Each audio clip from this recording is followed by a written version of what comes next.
Video games as movies often don't pan out very well, and yet somehow the reverse seems to be true, and Uncharted 4 is a perfect example of that. I was fortunate, or I guess you could say unfortunate enough, depending on who you ask, to have played all 4 Uncharted games in a row for the very first time about a year ago. I have to say the series quickly became one of my favorites, and now with Uncharted 4 going free on PS Plus this month, I decided to revisit one of my favorite games of all time. Now before we start, make sure that if you do enjoy the video that you leave it a nice, juicy, and just delicious like on the video. And if you enjoy content like this, then make sure you subscribe to get more videos just like this one. Uncharted 4 is one of the best games in the series, and personally it is my favorite. Now before you Uncharted 2 fans hit the comments section, let me just give you a few reasons why. Overall, this game definitely ventures much more towards the realism and grounded aspects of the series. As each game has come out, it's ventured away from the mysticism and the magic of the first game and on more and more towards something more real and a little bit less magical. Now, speaking of realism, this not only gets into the story, but it also gets into the gameplay, and I want to talk about the gameplay first. The movement system and how you traverse the world has to be one of the biggest ways that the game has gone for more realism in its gameplay. The movement feels a lot more fluid, and switching between cover when you're using the gunplay is a lot smoother than it was before, and it helps when those more aggressive enemies charge at you. There's also a newly added stealth system that I think could have been expanded on, but it is a welcome addition to this franchise. Now, as far as traversing the world, the added elements of realism in terms of not being able to see as clearly where to go next and you really have to explore a little bit is definitely very welcome. It helps a lot with that immersion. It's definitely a lot better than a big yellow pole or a bright blue pipe on the side of a building. It's not screaming, "Go here," but it's blending in with the environment a lot more. Now, there are a couple of features of this that are a bit more obvious than I would have liked, but I'm not exactly sure how else they could have done these. It's just the way the game ended up turning out, and I really don't have any big complaints. It's not like it took me completely out of the game. It's just a piece of the traversal, and to a certain extent, it is still believable. Now, the big addition that I really liked, and this is semi-realism but also kind of not, the introduction of a rope is extremely nice. And it was so good that I actually wish it had been in the previous titles. I know I'm not the first person to say that, but the rope in the game is awesome, and it helps with a lot more of those heart-pumping moments. There's a lot more you can do, and there's a lot more ways to traverse these different obstacles, a lot more opportunities for action. Even though they're not big set pieces, it feels like more organic kind of action. There's a bit more pressure in the little things, and I think that really adds to the slower pacing of this game. Now that we are talking about pacing and things like that, let's get into the story, because the story is definitely much slower paced than most of the other previous Uncharted games, and I really don't have a problem with this, but I want to get into more details as to why this is. So Uncharted has gotten further and further away from the more fantastical, more magical elements of the series. If you don't remember, the very first game had conquistador magic zombie things in them where El Dorado would turn anyone who saw it into a zombie creature. That was a little out there in my opinion, and that's kind of why Uncharted 1 sits a little lower on my list. I just wasn't a huge fan of that part of the game. And then, of course, in Uncharted 2, I'm not going to talk bad about Uncharted 2 because I don't really have much to say bad about it. But when you go to Shambhala with the Chintamani stone and the wax that can give you this immortal power, this crazy strength to it, that's a little bit more magic. It's not as crazy as in the first game, but it still has that magical element to it. And then, of course, you get to the third game and the djinns are just hallucinations from the water inside of the city. It's just, it progressively got a little bit less and less magical with time, and this game is another extension of that. There's pretty much no magic in this game at all. There's nothing really mystical to it. It's just a really good fictional story, but part of me really enjoys this story because it's one of those that you know it's fictional and it most likely did not happen, but it's just believable enough in the real history that you feel like it's something that could have happened. It reminds me of some of the older Assassin's Creed games. It feels like, man, I definitely know this is fictional, but for some reason it feels like was a couple secret societies back in the day that were really fighting over the fate of humanity. It's not real, but you feel like it very well could have been if certain things had been different. Or maybe it just hasn't actually been discovered yet. And I really, really enjoy that in games. I think books like Angels and Demons and stuff like that really took over the world because of ideas like that. And I think that really fascinates a lot of people. The idea that some fiction could actually possibly be true, and it lines up with a lot of things in history, but deep down, you know, it's still fiction. And that's what I really enjoy about this story. I'm not going to spoil anything in it, but I think it's a fantastically well written story, and I love the way that they intertwined some history into it and some real historical figures like they do in most all of their games, be it mythical or real historical figures and people and places. Now, as for the characters, I do want to say that, you know, there is your classic bunch of Nate, Elena, and Sully, but we do have a new addition to the crew with Sam, who's Nate's older brother. Now, some fans had a problem with Sam because they would have preferred Sully to be in Sam's position and just seen more of Sully throughout the game. Sam is not mentioned in any previous game. He's just Nate's older brother that came out of nowhere. Nate has never spoke of or mentioned ever. A lot of people feel like he's just jammed into the story. I'll get a little more into that later and my thoughts on that whole thing, but in my opinion, I think Sam is a very welcome part of the crew. I didn't really mind his parts. I thought he was well voice acted. He seems like a good character. He's a little bit like if Nate hadn't learned the lessons that he had in the previous games, which of course Sam didn't. They're very similar. He's almost like a younger version of Nate mentally, but he's in this older body with experiences that are very different from Nate's, but can be valuable at times. I do wish we had seen a little bit more of Sully, but again, I don't see Sully swinging from ropes and traversing these crazy terrain areas the way Sam still could, because Sully is getting older, let's be honest. I don't know how believable it would have been to see him going around just swinging around like Spider-Man or something like that. As for Nate, for him, the story is a bit different overall.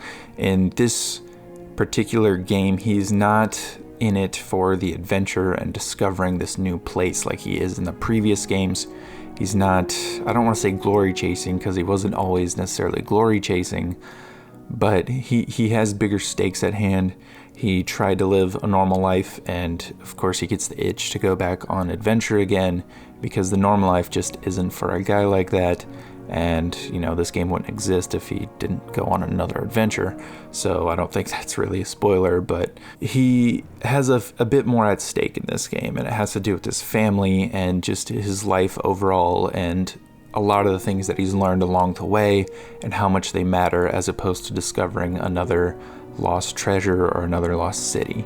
There's things that matter a bit more than that. He's already done those things, but he just has to get this one last story in the game. Now, I know I haven't touched on Elena all that much, but she's just classic Elena in my opinion.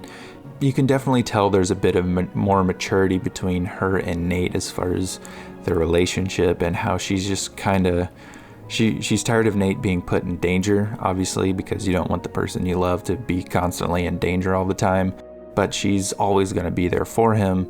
And there's some interesting moments in the story I don't want to spoil, but like she's always been there for him in the previous games, there's a bit of uneasiness with that in this game. I don't want to spoil anything, I don't want to get into all that, but she just doesn't want Nate to be going on all these adventures still, especially because they're both getting older. Neither of them are as young as they were, and it's time to just live a more comfortable life. They've already done really a lot, and, you know, going back into this, already being older, already having done a lot of these things, it doesn't stack up well if you don't know how things turn out. It's hard to describe this without spoiling it, so I don't want to spoil it. So just play the game, play the game.